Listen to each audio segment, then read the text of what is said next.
Hey guys, what is up? First of all, I'd just like to apologize for the crappy audio and the crappy video and the crappy lighting. I'm not a official YouTuber. I'd like to be one day, but I just don't have the right equipment, nor do I have the money for it. It's pretty expensive, so I'm just going to do the best that I can with what I'm wearing, what I've got right there. Right now, my phone is mounted on a sheet music stand with some tape to keep it from falling, so that kind of gives you an idea of what to expect out of the quality of this video, the content really.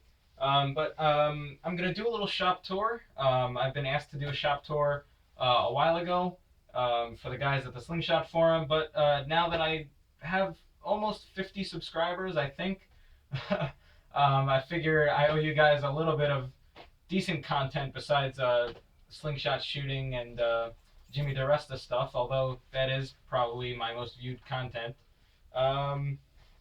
Anyway, I hope you guys enjoy, and let's get started. I'm in my little 8-foot wide, well, 8.5-foot by 14-foot long garage with 86-inch ceilings, but there are rafters right here that I don't know if the camera can pick up due to the angle, but those are about 3 inches below the top of my head, so I'm constantly hitting my head on these. I wish I had a taller garage so I could have bigger, more expensive tools. It doesn't everybody, but here we go. This is my biggest tool. No, I'm the biggest tool. I feel like the biggest tool right now because I have no idea how to talk on camera. So I'm just gonna start over. Hi, my name is Brandon. What's yours? This is my Delta 14-inch bandsaw that I just got yesterday. I got it off eBay. It's a new old stock bandsaw on eBay that I got off eBay for a guy from a guy who used to manage a warehouse that distributed Delta equipment back when it was made in the U.S. and it was just and it was good. I paid about retail for what the saw would go for back in the day in the 90s, which was around. I paid $830 for the saw, the rip fence, and a couple of blades, and delivery. Delivery on items similar to this size can run you $200-300, even $400 or more, depending on the carrier and your location. But I struck a deal with the guy for a brand new saw in the box with a rip fence that did not come stock with the saw, which would have cost me another $100, a bunch of blades, and the delivery itself. And it took a while to finally get permission from my mother to let me have this thing. I even got lessons from Jimmy DeResta, well, a lesson, when I visited his shop in the Lower East Side of Manhattan. And it's not the exact same saw that he has. It's a couple years later, but it was still in the date range where Delta's quality was sort of up there. This saw is dated. I dated it to, what was it? It was February of 1999. This saw was produced. I looked up the serial number, and that's what it came out to. Not sure if the fence is of that date, but it works, and it's a great saw. It took a while to put together. It's freaking heavy. I had to have my neighbor help me get it up on the stand, and it's sitting on just two layers of plywood with some casters. That's just a temporary base until I get something either bought or something that I want to make. I want to make a base if I can. That would be a nice project. So yeah, this is my little garage. I have an extension cord taped to the ceiling up here that goes from my one outlet in the garage to a power strip on the other side here, so I can have power at least sort of on both sides. And I have a workbench here with another power strip. Okay, enough about the saw. That was probably half the video length. Let me carefully take this off without touching the screen, or that'll end the video. But here's my little workbench that I built probably a month ago out of 2x4s and half a sheet of the cheap plywood stuff. Not the high quality shop plywood. This is like cheaper plywood. Probably should have made it differently because it's sagging a bit, but it's heavy and it's sturdy and it does the job for now. Under here I got my belt sanders, that I got from Harbor Freight and eBay. Great price. Here's a grinder that I got off Craigslist along with a bunch of other machinist's tools for a great deal. It's missing one of the wheels because I took it off. It was not balanced. It was just messed up. I'm going to get a new wheel for it. Here are my impact driver and drill. These are great little tools. Everyone should have at least a drill and driver, a decent one, so that you can get some projects done around the home. Everyone should have a drill, everybody. Alright, here I got my router sort of on the table because I don't have anywhere else to put it right now, with a plexiglass plate that I screwed to the bottom, which I use to drop in to a thing here. Can't see it in the light. I made this a long time ago. I drop it into there and stick this on 2 sawhorses to make sort of a router table, but I would like to either make or buy a better router table with a split fence so I can sort of do some jointing with it and get some better stuff done. Alright, what else? Here's my jigsaw, piece of crap, but it sort of does the job for now. Here's some of my Craig jigs that I have yet to use. Here's a pocket hole jig and a square cut for use with a circular saw. But as you may or may not know, my mother currently forbids a circular saw. You might think, how do I have this bandsaw? But I don't know, it's beyond me.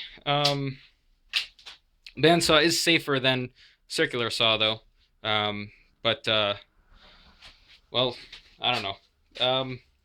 Alright, here's my drill press. It's a Craftsman 10-inch drill press that I got from Sears. I paid about $115 for it because I got 10% off from when they gave me some sort of piece of crap machine they gave me earlier. Like I bought a Wen planer. So because I had returned that, it wasn't good, they decided to give me 10% off on my next purchase. And it was on sale already. It's decent. It has a little bit of run out in the chuck. It vibrates a tiny bit. But for a little over $100, a 10-inch drill press that's above Harbor Freight is that's better than Harbor Freight is good enough for me. But if you're looking for a drill press, you can go on Craigslist or eBay. You can find Walker Turners, which are 10 times the drill press, the quality of anything that's made nowadays for $100. Sometimes you can find. Just make sure that the person you're going to buy it from isn't a serial killer. And then you're good to go. Here I got my saws hanging on the wall here. Here's an Irwin saw that I've abused quite a bit. I think it's time to get a new one or something else. I got a little coping saw and a hacksaw back there. Here I got some pipe clamp fixtures, some half-inch pony pipe clamp fixtures that I just recently got some pipe for, which I have to clean off and get put together. Here are some of my squares that I made a mount for into the concrete. They're not all there at the moment. It's sort of in disarray, as usual. Here are my Starrett calipers. I'm not sure what exactly they were originally made for, machinist, woodworking, but I got these in the lot of machinist tools. Here's a marking gauge that I got for free from a guy who gave me a bunch of tools while I was in Pennsylvania, snooping around for garage sales, etc. The guy sort of felt bad for me at my age because he didn't have tools when he was my age, and he gave me a bunch of stuff. He was a contractor, gave me a bunch of stuff he didn't use anymore. Here I got sort of some scrap, plywood, sheet goods that I find on the street that people throw out, because I don't have $50 to spend on a sheet of plywood that I can't even cut up because I don't have a circular saw. So when I see it, I just take it. Obviously, I don't steal it. It obviously has to be garbage. Here's a file cabinet with some stuff in it. Here I keep some rags, like some chamois. I got some scroll saw blades. I got my Dremel in there. It's not a Dremel, but any rotary tool. Dremel is synonymous with rotary tools. I got my router bits in here, some rotary tool bits, the router accessories, and some other router accessories. Alright, what do we got here? Here's my angle grinder I got on Amazon for $40. Here are my signs, my shop art. This used to be hanging in our kitchen, Rose's Kitchen. That's my mother's name, so I figured I'd hang it in here.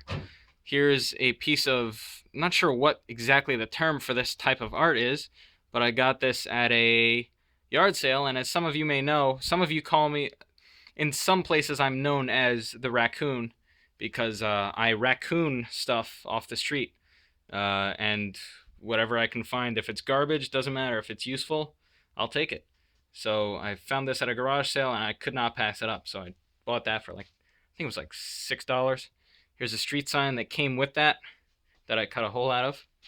Here are, okay, here's an old desk and hutch that used to be in our basement that I sort of stole and stuck in the garage.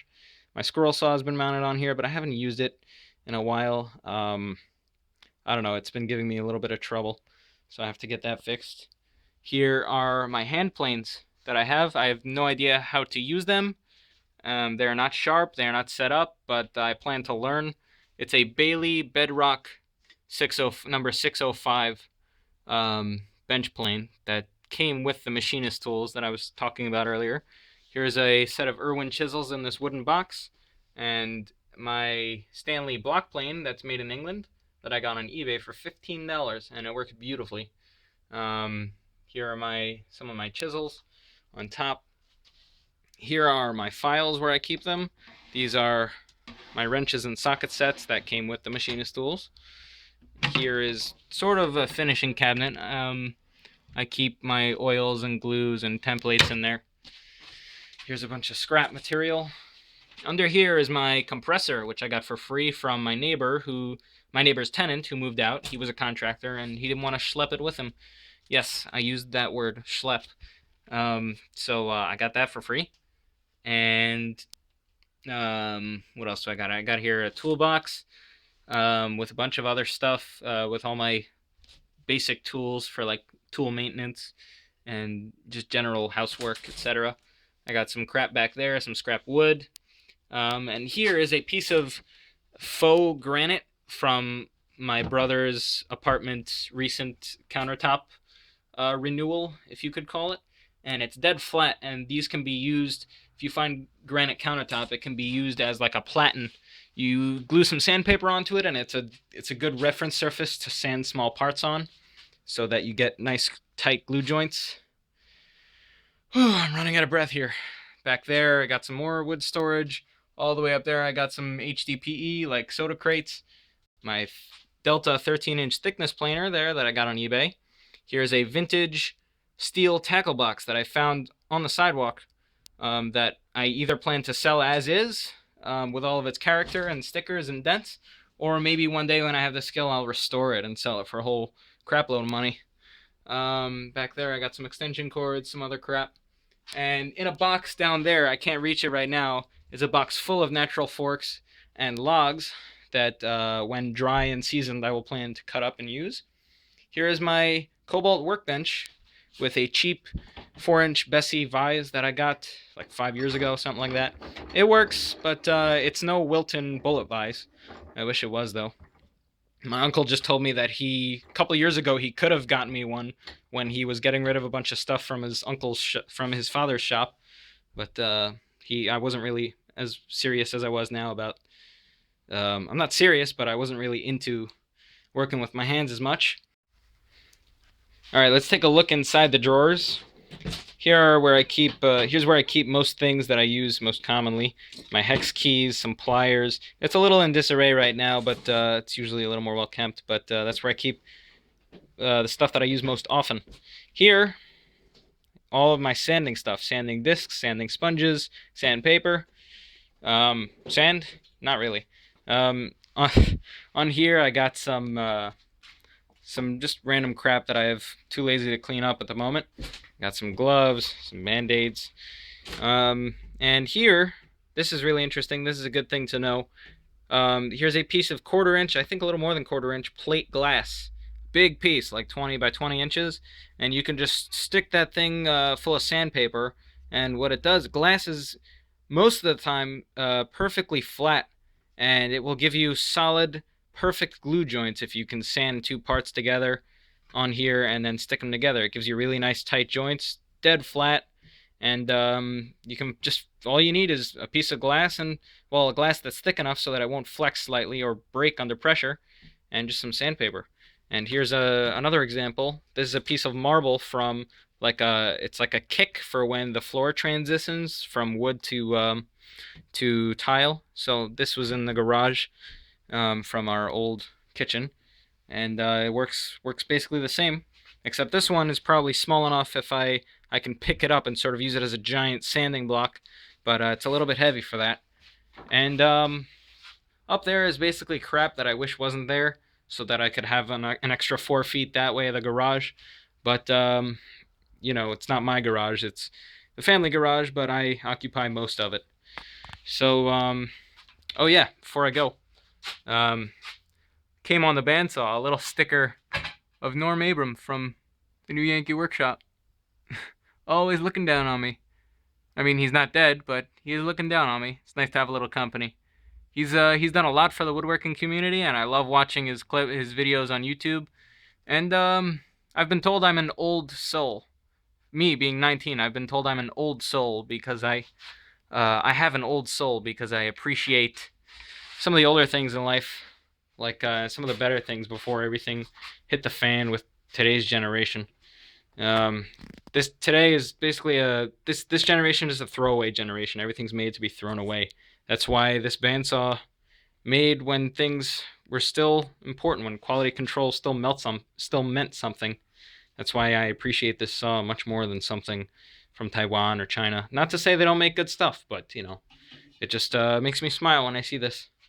Hopefully you guys share the same values. You see it the same way. If not, well, different strokes for different folks.